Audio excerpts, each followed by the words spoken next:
Independence డేకి and అలాగే republic డేకి రెండింటికి మధ్యలో ఉన్న తేడా ఏంటో తెలుసా? తేదీలు మాత్రమే తేడాలు కావు, జెండా ఎగరవేసే పద్ధతులు కూడా వేరువేరుగా ఉంటాయి.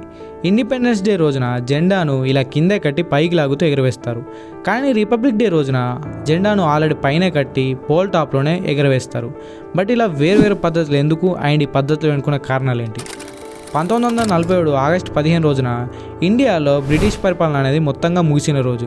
అందుకనే ఆ రోజును మనం ఇండిపెండెన్స్ డేగా జరుపుకుంటాము. అలా బ్రిటిషర్స్ రూల్ అయితే ఎండైంది, కానీ మన దేశాన్ని ఎవరు రూల్ చేయాలి, ఎలా రూల్ చేయాలి అనే క్లారిటీ అనేది లేదు.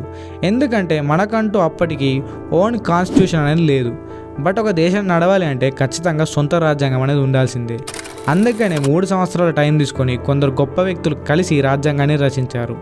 అలా రాజు నిర్మించిన కాన్స్టిట్యూషన్ 1950 జనవరి 26 రోజున అమలులోకి వచ్చింది.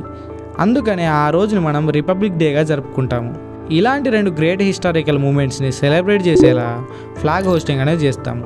సో అందుకనే 15 ఆగస్ట్ ఇండిపెండెన్స్ డే సందర్భంగా ఎగరవేసే జెండా అనేది మనం బ్రిటిషర్స్ నుండి విముక్తి పొందామని రిప్రజెంట్ చేసేలా కింది నుండి పైకి ఎగరవేస్తాం టు సింబలైజ్ అవర్ రైస్.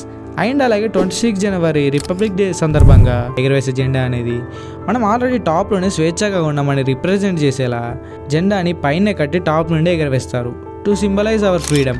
ఇంకా సింపుల్గా చెప్పాలంటే 15 ఆగస్ట్ ఇండిపెండెన్స్ డే అనేది మనకి స్వాతంత్రం వచ్చిన సందర్భంగా జరుపుకుంటాము. అండ్ అలాగే 26 జనవరి రిపబ్లిక్ డే అనేది మన కాన్స్టిట్యూషన్ అమలులోకి వచ్చిన సందర్భంగా జరుపుకుంటాము. ఇది ఈ 2 హిస్టారికల్ మూమెంట్స్ వెనుకున్న కథ.